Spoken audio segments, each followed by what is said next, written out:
going on, everybody? You're tuning into another episode of 20 Tim Minutes. I am your host, Tim McCarthy. Today I have on Lacey Lehotzky, who runs the blog Live It Up for Lacey, which is travel for anxious and highly sensitive people. She is also the host of the Emotional Travel podcast, where Lacey talks about traveling, managing anxiety, and wellness, which includes topics such as travel anxiety tips, hotel reviews, managing anxiety, and coping skills. Lacey is an avid traveler who still deals with anxiety but knows how to work with it so she can live her best life. Lacey wants others to know best life. Lacey wants others who have had similar experiences to know they are not alone. She wants to empower others with the tools that they need to live their best lives. Lacey, how the hell are you? I am great today. It is a beautiful day outside. I just took a walk, got some fresh air, even though the pollen storm is raining down. So I had to take some allergy medicine afterwards. But we're good. We're good here. Fantastic. I just think I started to get allergies. I've never had them. And I sneezed a record time, I think 19 in a row in my car. And I had to like de-clean it or whatever the word is. I don't even know. See, I'm messing up on my words. When we talked before that, I was like, I don't know how to say words properly. So I was going to say desensitize. I can't even. All right, we're going to move on. Yeah, sanitize. That's Jesus.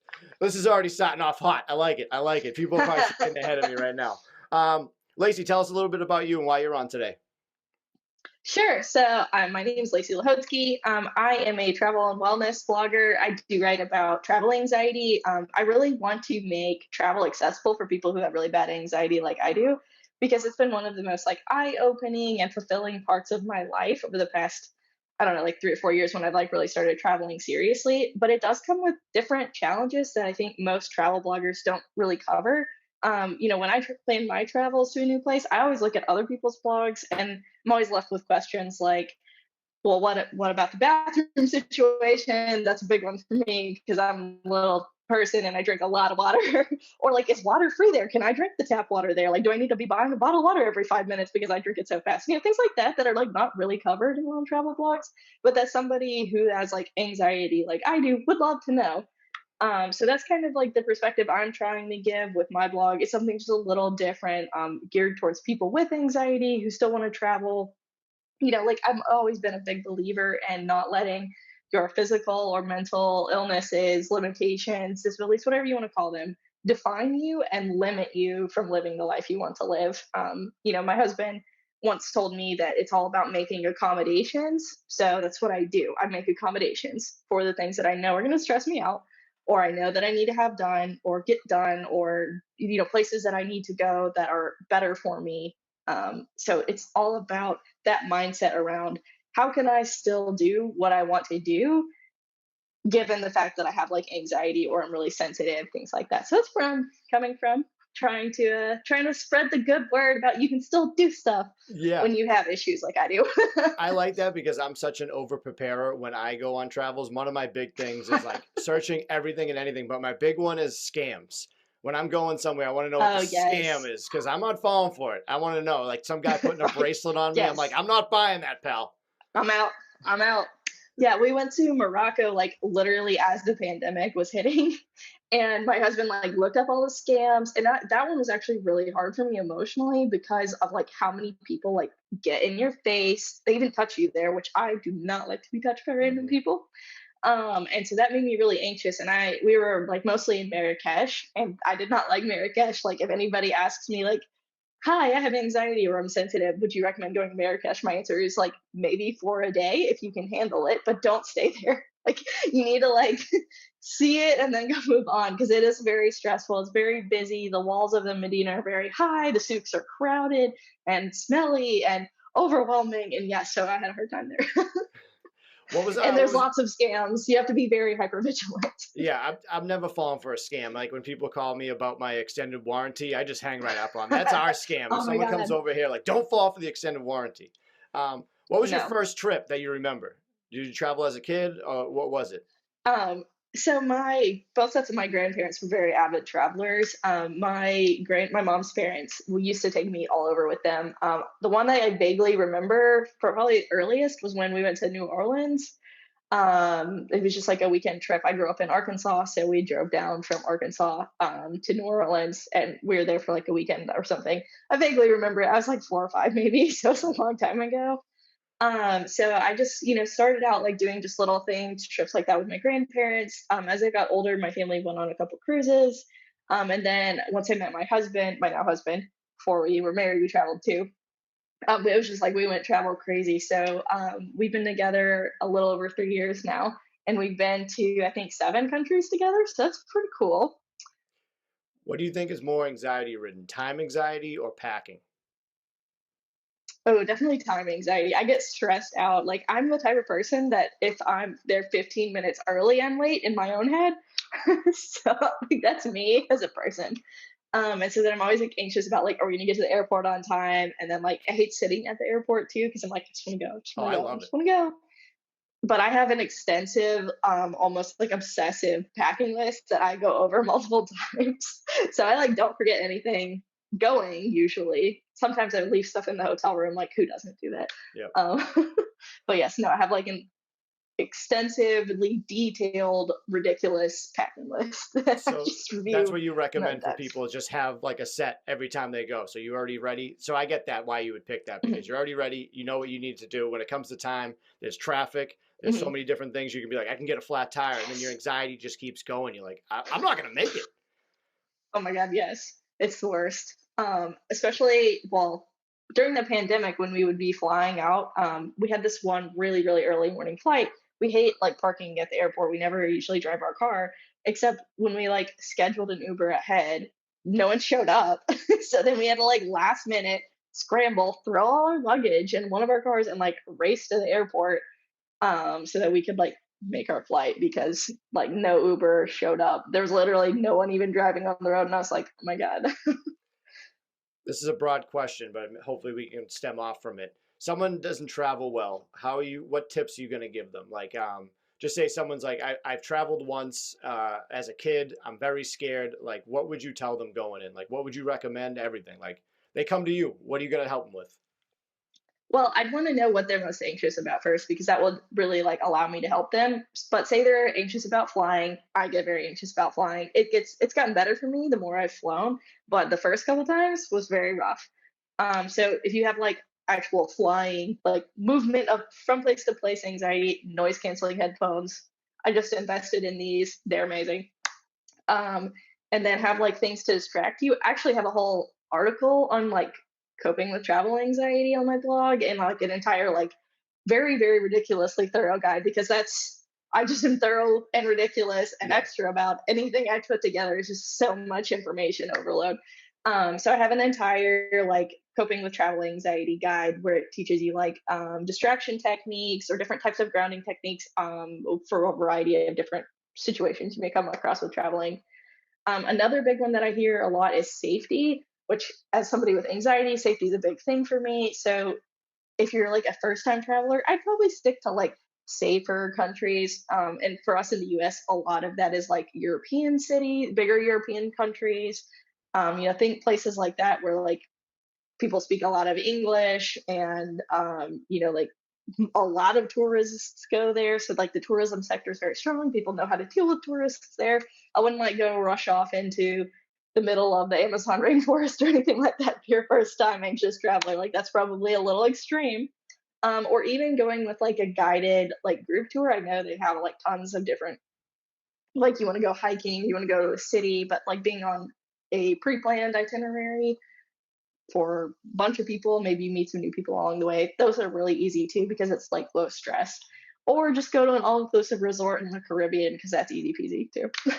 That was going to So be my there's like a variety of options for, depending on what you're like anxious about traveling. There's so many different ways you can approach I was going to ask next. When you travel to a new place, do you usually go with the resort or you try to find like the locals, what they're up to? Like, what would you rather do personally? it. It sort of depends on the location. We just got back from Mexico, like literally like this past week, and we stayed in an all-inclusive resort there, and that's the first time I'd done one of those. Mostly because I was just like, I don't want to have to think about anything. We were talking before the show. I've been experiencing some like burnout and seasonal depression. I was like, I just like want to go somewhere. I don't have to think about getting food or anything like that. And so, to just like have an experience like that where it's like I can just lay here and do nothing. My food is like 5 steps away. I don't have to think about ordering anything, like that, or like driving somewhere to go get the food. that kind of stuff was like really nice. So that was my first experience doing that. But other times, like when we went to Switzerland, for example, we were like really into like where did the locals go eat, or like like what are they up to? Where's the best things to go see that are like not the super touristy stuff? So yeah, it just sort of depends on the destination for me, I guess. Aisle seat or window seat? I like usually like a window seat for the view, and it's easier to like sleep on a long haul flight. But because I have to get up and go to the bathroom so much, I usually opt for the aisle because I get really stiff sitting, or like, nervous. Like I need to pace a little bit, stretch a little bit, and then obviously I'm going to the bathroom all the time. So I usually opt for the aisle seat. If there's like a two-seater, my husband and I will just like take the row, and that's usually easiest because then we can switch back and forth. Or if I like need to stumble over him, it's not so like, it's like weird like going over a stranger's lap to like Oh, get out into the aisle. Like nobody likes that. no, not at all. It's just awkward all around. What is the etiquette on reclining your seat? Well, okay, so I'm really short, so I don't really care if somebody reclines their seat, but I would like the courtesy of like check back behind you to make sure I don't have my laptop open, Yep. or like I don't have something that when you're gonna recline is gonna like spill all over me. Like I feel like that's common courtesy, like look behind you before you recline. But yeah, I mean, it's not gonna bother me. Like I, I'm still far away. Right. My feet don't touch the ground when I sit on the plane anyway. So like How tall are you? I'm only like 5 feet tall with shoes on. Oh, so you might go in the store. You can go like in the carriage underneath your seat. You don't even need Yeah, a pretty ticket. much. I know. Um, But I when do some get stiff, so I need to like stretch out a lot. Yeah, you'll be fine. You won't even hit anybody. Just keep going. I can't even talk. I'm Yeah. only 5'6", so I'm part of the lollipop guild as well. So I know how it is. Um, Now, when people come to you, are you very open of like what can happen? Like on flights, it's like, oh yeah, you're gonna have fun. It's gonna be an easy flight. Do you tell them like what could happen? It's like, okay, like there might be turbulence or the oxygen mask might come down. Like, do you give them a heads up about that? Like, kind of give the scare tactic to get them over it? For me, I try to be really real about the possibilities. Like there's probably gonna be turbulence on every flight you experience. The oxygen masks don't come down very often. So like it's like I'm a data scientist by day. So I look at the numbers, I look at the statistics. Sometimes that helps soothe me before I get on the flight. During the flight, however, when that turbulence hits, it's like instinctual. That anxiety goes up. And that's why like when I put together that coping with travel anxiety guide, I talk about pre-planning your coping skills. So for me, when turbulence hits, I immediately go to distraction. So like normally I'm like trying to read a book, listen to music, podcast, something to get my mind to what like take me out of the space that I'm currently in. And then breathing techniques. I'm a big fan of the 4-7-8, like the diaphragmatic breathing. So I like immediately go to that. But it takes planning and practice. Like so you have to instill those skills instinctually so that when you feel that anxiety spike, you're like ready to deal with it. And that's what I try to tell people is like expect and plan for these things, and it'll be a lot easier to cope with it in the moment when you've already coped ahead for it. My anxiety when I get on a plane is who I'm going to sit next to. Do you have any Oh horror my god, this stories is the of worst. people you sat next to?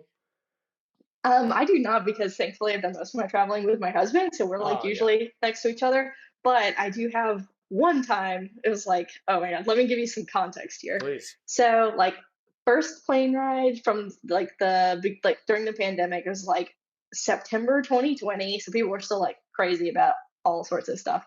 And we were headed to Las Vegas, which is like the craziest place to go during the Right. pandemic. And we got to the airport and we bought our tickets like a couple months, like I think it was like June. So like pretty much nobody was going anywhere. At the time, you weren't allowed to pick seats because they were like blocking on the middle seats, all this kind of stuff. Well, we get to the airport and apparently that policy's changed and nobody notified us. So the plane is oversold. There's like 20 people on standby for this plane. It's like a hot mess express out there. And when we got our tickets and I like went up to the gate agent and I was like, can we put my husband and I next to each other? Like I have a fear of flying. They're like, okay, well, we'll see what we can do. And it was just like so loud and there were so many people waiting at the gate. It was just so overwhelming after I'd been like at home pretty much just with my husband for 4 months straight basically. So I was like starting to like feel the feel the anxiety rising. And then, like you get on the plane and everybody's got their masks on, and my husband is like way, way in the back of the plane. And I'm like in the very first row past like Oh business man. class for everybody to see. Like I just got so overwhelmed, sensory overload, people like tight in, this plane, like everybody's in this space and everybody's like trying to put their bags up, and there's just like so much loud noise and smells and sights. And I'm like, sensory overload, have a panic attack. We have the masks on, so I like can't breathe again, like double down on the not breathing. And the people next to me are like, sweetie, is this your first time flying? Because apparently with my mask on I look like I'm 12. um, and I'm just like crying, and the flight attendants are like, are you gonna be okay? And I'm like, I'll be fine. They're like, you can take your mask off to breathe. And I was like, I don't want to get banned from flying. Because they were like talking about banning people who like would be like, I don't know, whatever about the mask thing. So I like had to take a Valium and like calm down. And eventually somebody was like kind enough to like switch seats with me. So I was like across the That's aisle from cool. my husband.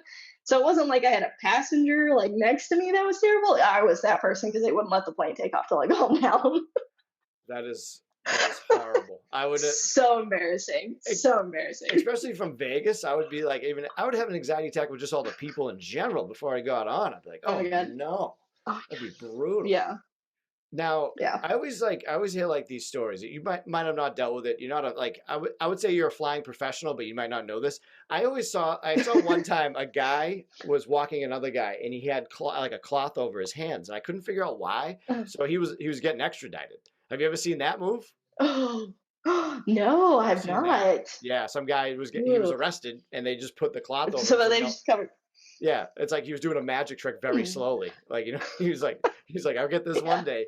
And then like Oh my if gosh. someone dies on a plane, I've heard this too. It's like they can't move them, obviously. So you have to sit next to a dead person the whole flight. Have you heard Oh, that too? oh, I have not heard that. No, I have not Oh heard of yeah. that. Somebody did get arrested. We were flying back from Spain over Christmas. I was literally on Christmas Day too. Some guy was being a total asshole to the flight attendant, like hit her and stuff. Like this was like right outside of my peripheral vision. But of course, when there's a commotion, everybody's like, Yeah. we're all watching it shamelessly go down. He got arrested when we walked off the plane. Though that we like walked out. There's like 6 cops standing right there, like we're like, oh, someone's going to jail on Christmas Day. Yeah. Yeah, it was wild. Give me a list real quick, and I'm going to ask you about them when they pop up. Where have you visited? Okay, I'm gonna go in like chronological order, Perfect. reverse chronological order. So we just got back from Mexico, and then we went to Spain, and before that we went to Switzerland and Liechtenstein, and then we went to Costa Rica, Morocco, France, Croatia, Bosnia, and that's where my husband and I have been together outside of the U.S. And then a couple of the cruises I took, I went to like again like Mexico, Guatemala, Honduras, Belize, and then a couple islands in the Caribbean, like the Cayman Islands, the Bahamas, Turks and Caicos. I'm trying to remember all the little islands that they stopped at. I think it's one stopped in Aruba. We went on a really long one, like a 2 week one, You've been on like when I was a in high lot of them. school. Yeah, a lot of the Caribbean islands. How was Switzerland? Oh my God, Switzerland was my favorite place ever. One day I will live there. I'm manifesting it. It is so beautiful. I think it was like perfect. During August, it was like sunny and like 75 in August. So it was like perfect weather.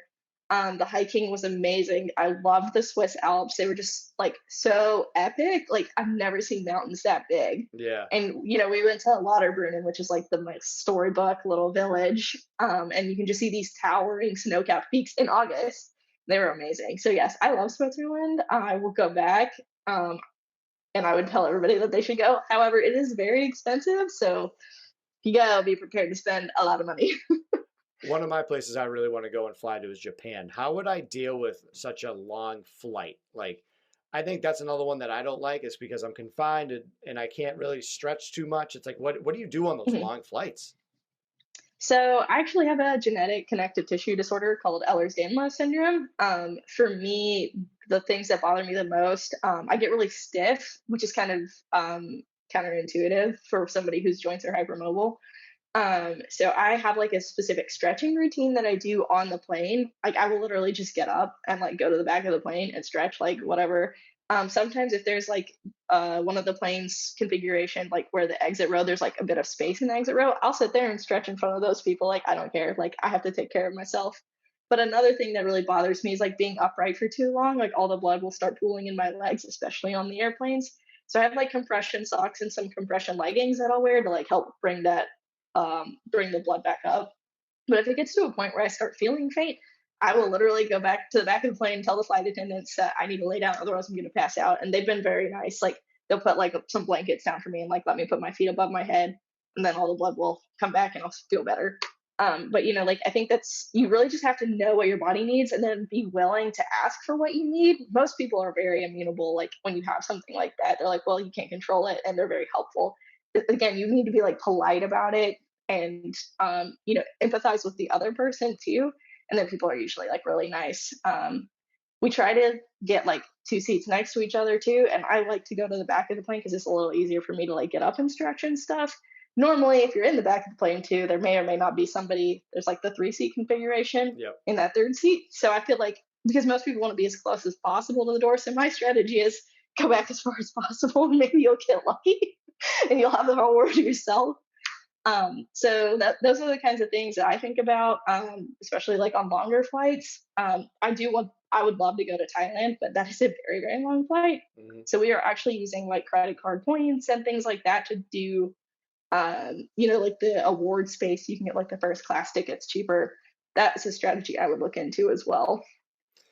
And I know that traveling, the best part is going to these places and everything. But what else do you love about flying? Like, what is it that you're like, you know what? I can't wait to go somewhere else. Besides, like, you're like, oh, I'm going to Switzerland. I can't wait. But is there anything else that you love about flying? I think it's nice to like have dedicated time away from your phone.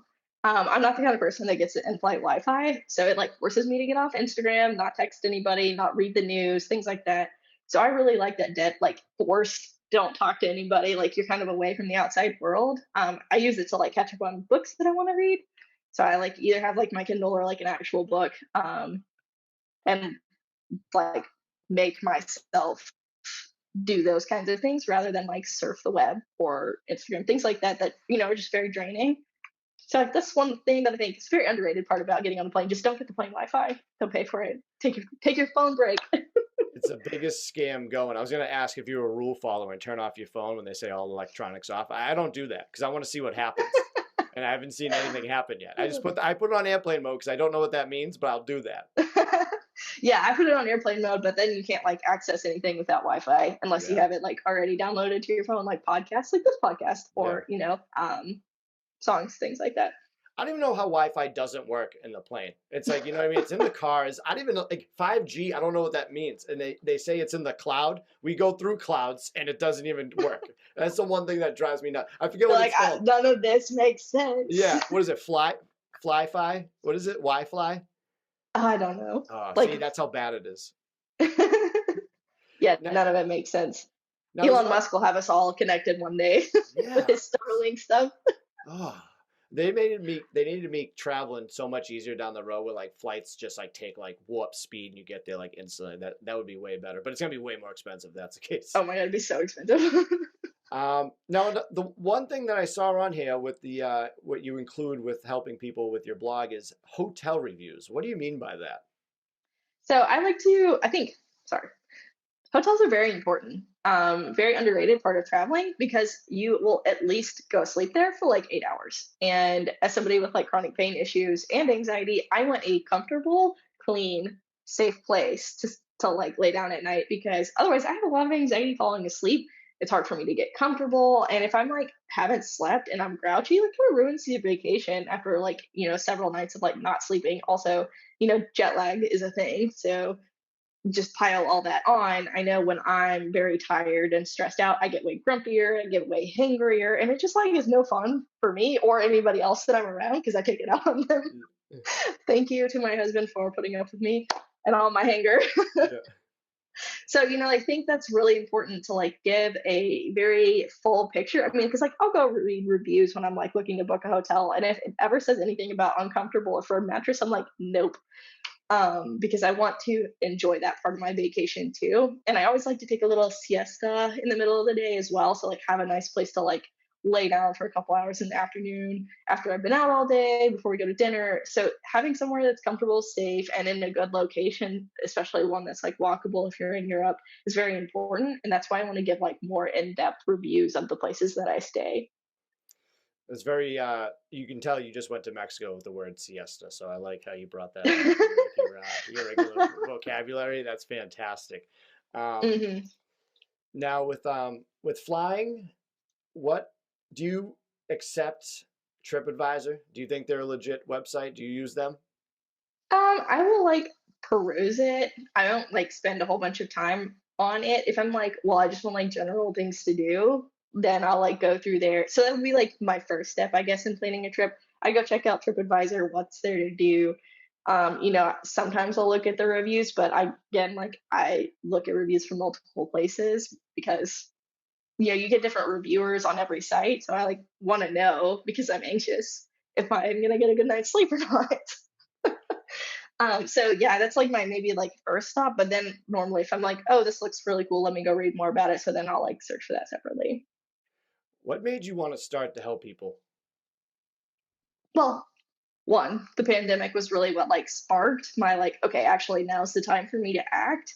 But when I was 11, my mom committed suicide, and I promised myself then that I would never shy away from talking about mental health, because if it was more talked about that long ago, like 15, 16 years ago, like that things might have been a little different with both like my growing up and like for her.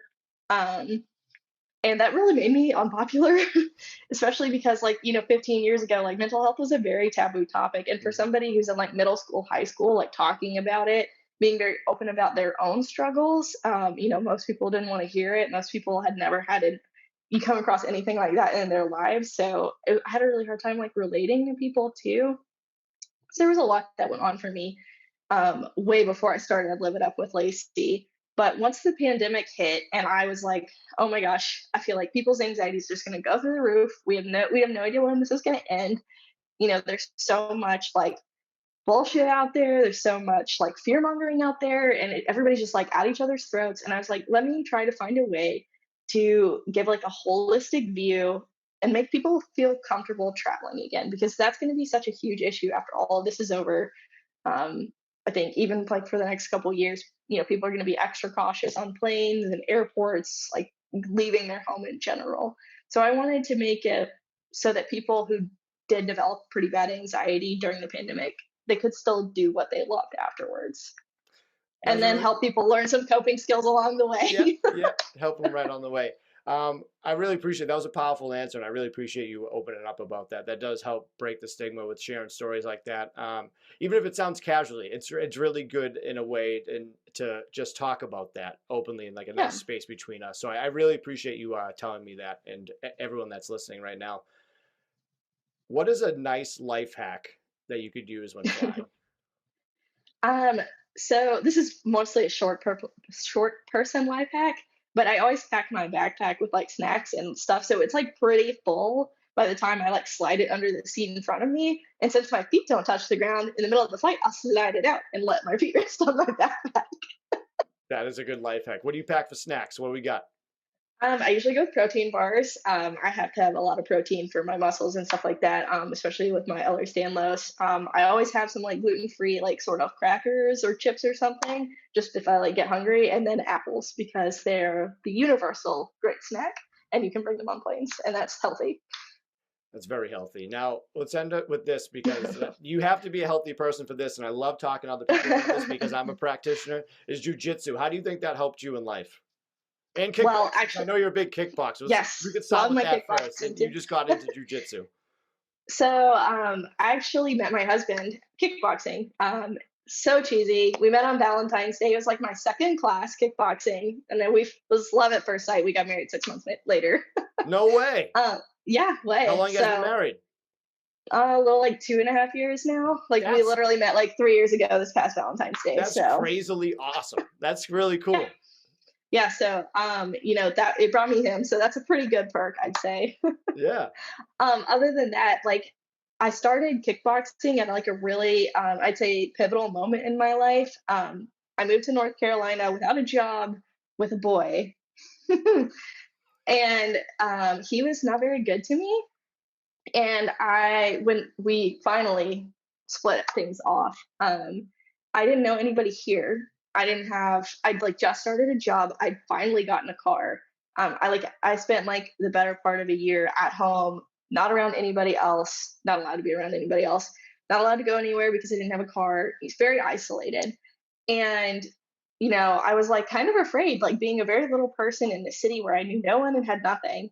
And I was like, you know what? I want to learn to defend myself just in case. Mm-hmm. And I signed up, started kickboxing, and I felt so empowered. I felt so strong. It really built my confidence. I wasn't afraid anymore to be like a single young woman out on the street by herself. So that it gave me just like this, not only like physical like benefits of like, getting in shape and stuff like that, but also this like mental benefit, the strength and resilience. And then it gave me a family that I didn't know that I could even have. Like my gym is amazing. Everybody is literally like a family there. And I love everybody that trains there. And I've built such great relationships with them over the past 3 years. And so martial arts has like so many benefits that are just like, you don't get when you just like go lift at like a Planet Fitness or anything like that. You like get that community, and it's that community that like helps you build those other skills. What's the name of the gym? Gracie Raleigh. Oh, it's like right in downtown Raleigh. So you're in the Gracie family lineage of jiu-jitsu. I like that. Yes, yes. Kickboxing's really tough. I can't really twist my hips enough to like throw a nice kick. I feel like my knees are gonna give out, but I feel like if someone rolled up on you, nice little leg kick, and then when you get them to the ground, tap them out. I love to hear it. I always tell that. I always say I think everybody should do a self-defense class, but I more so think women should, because there's mostly like assaults on women, and like I just love the fact when I see those videos. Like which Gracie is it that has the wife that was a professional wrestler? He does those videos. I know who you're talking about. I'm blanking on the name. Yeah, I am too, and we look like bad jujitsu people right now. But like he always shows videos of like his I'm such a bad jujitsu person. I don't know. I am too. I just like when people watch like the ADCC and they're like all excited. I go, no, I'm good. I just like doing. I watch the UFC. Like I like the MMA stuff way more than I like just like flow grappling or like the Toro Cup stuff. I'm like, MMA. Yeah, like there's punching and choking. Like, come on, it's way more fun. Now they had to put like slapping in jiu-jitsu. That's the new one. It's my gosh, yes. Somebody at our gym was training for a slap. I call it just slap jitsu, whatever. Like match him. Somebody's like filming it, and they're just like doing this, and like he was like trying to pass the guard. It's just like cracking up. Just like doing this move with your hand, the little schwicky, like just hitting them. That's so funny. Who do you like in UFC or Bellator? Who you like? Well, I love Valentina Shevchenko. She's my hero. She's just so intelligent, so wise. I don't know if you listen to Joe Rogan, but he did an interview with her a couple months back, and I like sat there like listening so attentively because I love her. She's like a total badass. She's so well traveled. She's so empathetic. She can speak like 4 languages. Okay, like that in and of itself is a feat. Yeah, that's tough. So she's just like an all around like amazing person, and I very much admire her. So she's my favorite for sure. That's fantastic. Now let's end with this because we talked about this real quick. What would your theme song be? You've never fought yet, right? Or have you? I did a Muay Thai tournament last year, but no more for me. I've been there, done that, got my medal, went home. So what would your theme song be? And did you use it for that? No, it was like one of those like local, like it was like a tournament, like a round robin thing. So you would like go in, they just call your name and you'd like run onto the mat and 2 minutes later it'd be over.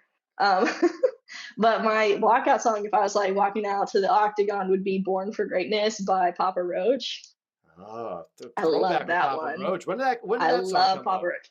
That one's actually pretty recent. They've had a couple new albums like in the past couple years that have been really, really good. So I would recommend checking out their new stuff too. The lead singer is very pro mental health. Yeah, we went to a concert like 2019, the summer of 2019, and that was like the first time I'd seen them live, and it was amazing. I had the best time at their concert, and he did speak very openly about mental health and like how it led to them creating some of their songs, especially on their like newer albums. So it was really, I mean, I would love that concert. I would go back to a Papa Roach concert anytime they came by Raleigh. Fantastic. Now I always forget. Is it the Renner Gracie? That's who it is. Renner. Oh, is it like when they do the Henner, like the H? It's Henner Gracie, yeah. Henner Gracie. I always forget that. Again, terrible jujitsu practitioner. Like I just know Gordon Ryan. That's it. I don't know all these other people. I'm just like, it's ridiculous. Talk a little bit about the podcast real quick, and we'll wrap up. Sure. Yeah. So emotional travel is a lot about conversations around emotional experiences we have while traveling. There's a lot of like what I post on Instagram or others post on Instagram or blogs is like, here's what to do when you get to a location. But I really want to know what you felt when you got to a location. So a lot of the conversations I've had have been around like, what does it feel like to be doing this or that? Or I had a hotel blogger on. And I was like, what does it mean? She's very all about like laid back luxury. So like, what does laid back luxury feel like to you? How do we all find it within ourselves? You know, things like that. So like, I really want to delve into that like emotional part of traveling, not just like where you've been, what do you recommend doing, but like how did that make you feel? Lacey Lehotzky, I appreciate you coming on. We're gonna end with this. What are 3 things that you're grateful for today? Today I'm grateful for going and working out, sleeping in because it's Sunday. It's the best. The best. I love sleeping in. It's the best. And then my husband, because he has been such a huge supporter of me, both with my mental health, my physical health, blogging, with my career development. He's like my #1 fan, and I just love him so much. So I'm always grateful for him. And where can everyone find you? So you can find my website at liveitupwithlacey.com. It's Lacey. That's how you spell my name. Instagram is the same, Live It Up with Lacey. Or you can find my podcast, the Emotional Travel Podcast. I think it's on Apple Podcast and Spotify right now. I need to check to see if it's anywhere else, but I did try to do that a while back. I just didn't check to see if it went through. So right. Live It Up with Lacey. I feel like Living Up with Lacey would be a great CBS show. It's like Living Up with Lacey. Like Fridays at 8 p.m. You know what I mean? It just has you like follow me around, like just see what my life is like. The Travel Channel could use you. Yes, I mean my glowing personality is just perfect for the Travel Channel. I'll if that happens, I want in. I want to be like the camera guy, the boom mic guy, one of those. Because you're short enough, I can hold the boom mic up. Right, exactly. It works out. And it'll still be out of the camera because everybody else is so much taller than me. Exactly. Lacey Lehotzky, thank you so much for coming on today. I hope you have a great day, weekend, month, year, everything, and safe travels for you in the future. Thank you. Thank you. I really appreciate you having me on. Round 1, fight. I don't know if you're prepared for this. I do this with everybody. 2 out of 3, rock, paper, scissors. You ready for this? Ready. I'm going to have you call it. Make sure your hand's up in the camera. I don't want to be questioning you. I'm going to keep my eyes closed because people have called me out. So on your count, I'm going to go 2 out of 3 whenever you're ready. All right. Rock, paper, scissors, shoot. Ooh, 1-0. 1-0. Let's see what you got. Okay. Rock, paper, scissors, shoot. Ooh. Ooh, it's getting intense now. Ooh, 1-1. All right. Okay. Rock, paper, scissors, shoot. Oh! You win. Snip, snip. So snip, close. Snip.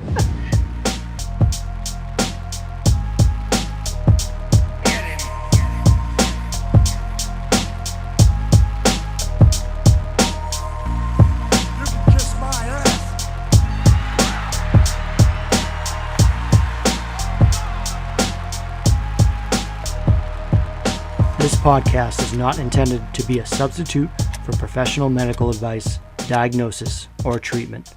Always seek the advice of your physician or other qualified health provider with any questions you may have regarding a medical condition. If you are feeling suicidal, please dial 911.